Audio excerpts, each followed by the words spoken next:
జగన్ అక్రమాస్తుల కేసులో ఏటూగా వైసీపీ పార్టీలో నెంబర్ 2గా కొనసాగిన విజయసాయిరెడ్డి అనూహ్యంగా ఎవరి ఊహకు అందని రీతిలో వైసీపీ పార్టీకి తన రాజ్యసభ సభ్యత్వానికి రాజీనామా చేసినట్లు ప్రకటించారు. అలాగే ఇక రాజకీయాల నుంచి రిటైర్మెంట్ తీసుకుంటున్నట్లు కూడా ప్రకటించి వైసీపీ అధినేత జగన్కే కాదు కూటమి నేతలకు కూడా షాక్ ఇచ్చారు విజయసాయి. 2024 ఎన్నికల ఓటమితో కంగుతిన్న వైసీపీ ముఖ్య నేతలు, వైఎస్ కుటుంబ వీర విధేయులు ఒక్కొక్కరిగా పార్టీకి గుడ్ బై చెప్పడం వెనుక దాగి ఉన్న ఆ జగన్ ప్యాలెస్ రహస్యాలు ఎప్పటికి బయటికొస్తాయో ఎవరికెరుక.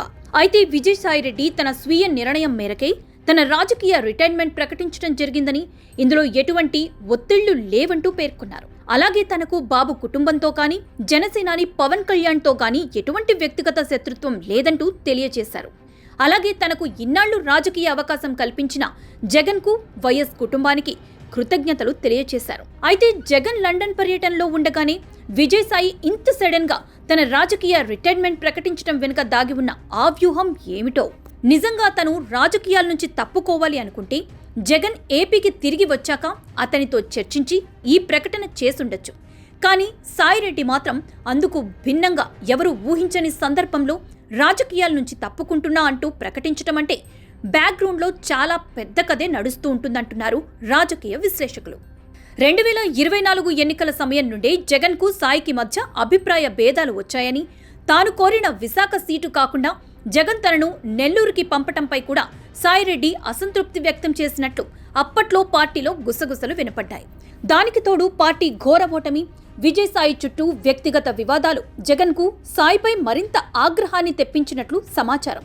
ఇక దానికి తోడు కాకినాడ పోర్టు వివాదంలో విజయసాయి పేరు బయటికి రావడం, ఇక 2019 నుంచి 2024 వరకు సాగిన వైసీపీ అవినీతి గుట్టు ఒక్కొక్కటిగా రట్టవడం సాయి రిటైర్మెంట్కు కారణం కానుందా? లేక ఎవరినైనా తన అవసరానికి అడ్డు పెట్టుకోవడం, ఇక అటు పిమ్మట అడ్డు తొలగించుకోవడం జగన్కు వెన్నతో పెట్టిన విద్యే కావడంతో విజయసాయిని కూడా తల్లి విజయమ్మ, చెల్లి షర్మిల మాదిరి రాజకీయాల నుంచి జగన్ తప్పించారా లేక తప్పుకోమని ఆదేశించారా అనేది రానున్న రోజుల్లో తేలనుంది. అయితే విజయసాయిరెడ్డి రాజకీయ రిటైర్మెంట్తో ఆయన మీద ఉన్న కేసులన్నీ ఏ దరికి చేరుకుంటాయి? అలాగే గత కొన్నేళ్లుగా జగన్ అండ చూసుకుని టీడీపీ, జనసేన పార్టీల మీద, ఆ పార్టీ అధినేతల మీద సాయి చేసిన వెటకారాలకు, వెక్కిరింపులకు రిటైర్మెంట్తో రాజీ చెప్పినట్లేనా? నిన్న బాలినేని శ్రీనివాసరెడ్డి, నేడు విజయసాయిరెడ్డి, ఇలా జగన్ సామాజిక వర్గ నేతలే, వైఎస్ కుటుంబ సన్నిహితులే జగన్ని తట్టుకోలేక పార్టీని వీడుతున్నారంటే ఇక ఈ కోవలో భవిష్యత్తులో మరింకెంతమంది వైసీపీ నేతలు రాజీనామాతో క్యూ కట్టనున్నారో కాలమే సమాధానం చెప్పాలి.